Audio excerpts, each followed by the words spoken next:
One of the lead officials in the Nancy Guthrie investigation is shutting down speculation about her alleged abductor's identity. In a statement released on Monday, February 16th, Pima County Sheriff Chris Nanos revealed that Savannah Guthrie and her family have been cleared as suspects. To be clear, the Guthrie family, to include all siblings and spouses, has been cleared as possible suspects in this case, Nanos shared. The family has been nothing but cooperative and gracious and are victims in this case. The statement continued, "To suggest otherwise is not only wrong, it is cruel. The Guthrie family are victims plain and simple. Please, I'm begging you the media to honor your profession and report with some sense of compassion and professionalism." The statement seemingly came in response to reports that Savannah's brother-in-law, Tommaso Cioni, was a suspect in the case. Earlier this month, former CNN and News Nation journalist Ashley Banfield claimed on her Drop Dead Serious podcast that she was told by a law enforcement source that Cioni was a prime suspect. At the time, she noted that these are just musings and not evidence, and that it is normal for families of the victims to be vetted. Banfield doubled down on her reporting about Annie Guthrie's husband on the Thursday, February 12th, episode of Dan Abrams' SiriusXM show. "I can tell you that my source every day since has stood by that reporting," she stated. And that is the thinking as of the day after Mrs. Guthrie was reported missing. Banfield added, "Nothing's changed. Nothing's changed. But I will say this. The day after I did that report, my source said, things have really tightened up. The folks in the sheriff's department are worried about retaliation because of the leak." And I thought to myself, well, if it's not true, there wouldn't be any worry, you know? And then on the third day, he said, "What I can tell you is, when they take shots at you, you're standing on the target. Despite clearing Savannah and her family, officials have yet to name any persons of interest in the case." Nancy was reported missing on February 1st after being seen at her home in Tucson, Arizona, the night prior. Authorities have offered a $100,000 reward for information related to the case and continue to urge the public to reach out with any tips. Officials also have yet to confirm whether reports of ransom notes demanding millions for Nancy's return are authentic. Savannah and her siblings have released multiple plea videos on social media, requesting proof of life and offering to pay for their mother's return. According to a new report aired on the Tuesday, February 17th, episode of Today, a glove found near Nancy's home contained unknown male DNA. Authorities have not confirmed whether the glove matches those worn by the masked figure in Nancy's home security camera footage. Officials have also tried to track Nancy's pacemaker and have canvassed local gun stores. On the morning of February 16th, the desert light over Tucson broke pale and thin, washing the foothills in a color that made everything look fragile. News vans idled along the curb outside the Pima County Sheriff's Department headquarters, their satellite dishes tilted toward a cloudless sky. Reporters clustered behind metal barricades, microphones in hand, whispering into cameras as if speaking too loudly might shatter whatever fragile hope remained. Inside, Chris Nanos stood at a lectern, his uniform crisp, his expression drawn tight with exhaustion. He had slept little since February 1st, when Nancy Guthrie was reported missing. The desert had a way of swallowing people whole, and the longer someone was gone, the heavier the silence became. When he began to speak, his voice was steady but edged with urgency. "To be clear," he said, pausing long enough for the room to still completely, "the Guthrie family, to include all siblings and spouses, has been cleared as possible suspects in this case. The family has been nothing but cooperative and gracious and are victims in this case."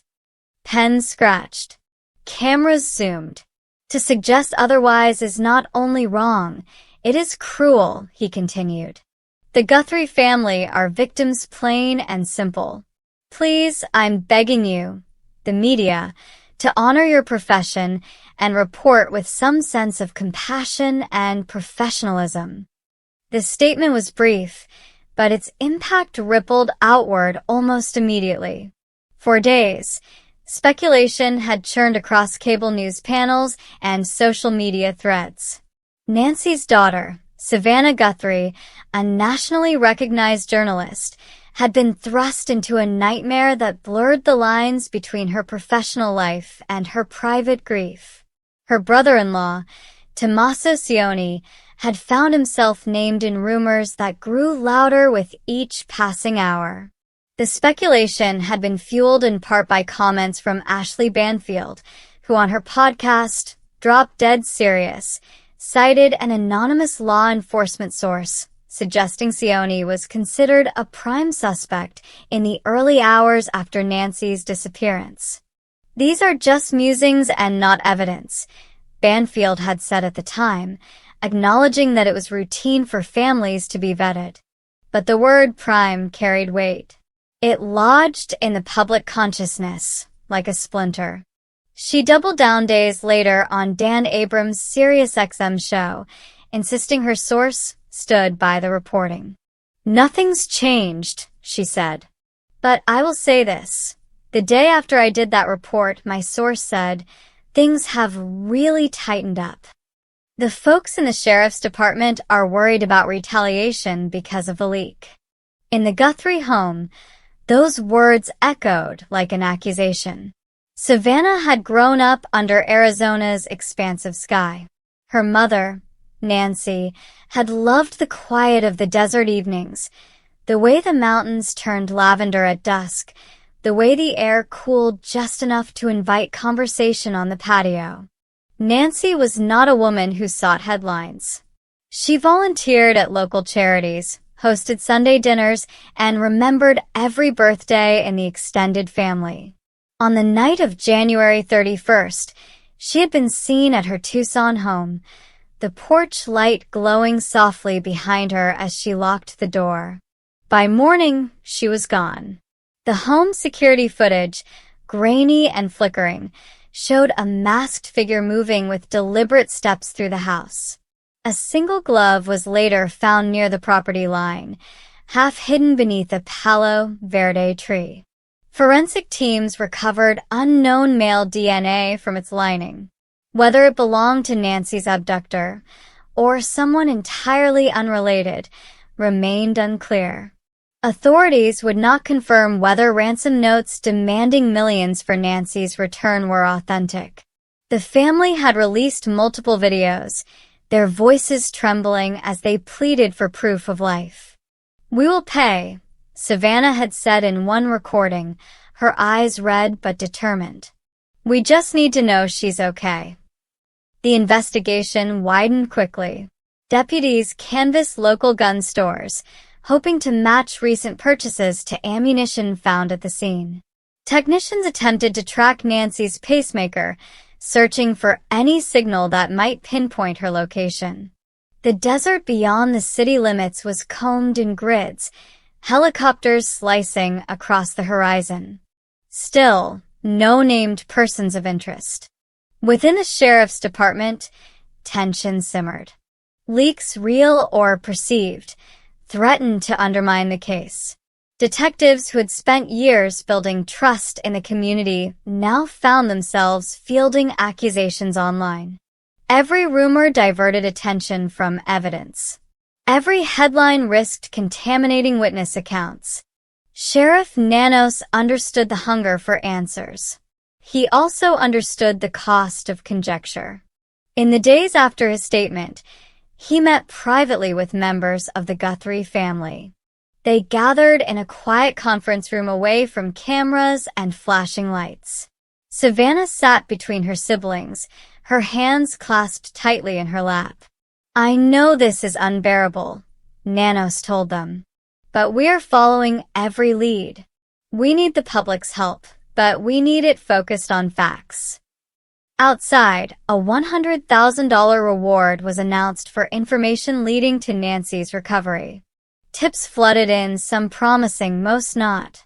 A reported sighting at a gas station turned out to be a case of mistaken identity. A white van described by a neighbor belonged to a landscaping company with no ties to the case. Meanwhile, the media cycle churned. On morning television, legal analysts debated the implications of anonymous sourcing.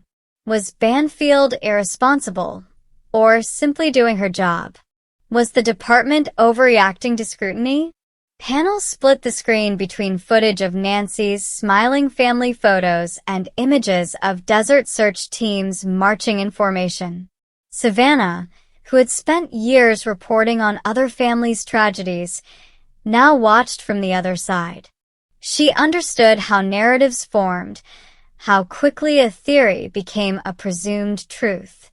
Her brother-in-law Tommaso withdrew from public view. Friends described him as devastated by both Nancy's disappearance and the cloud of suspicion.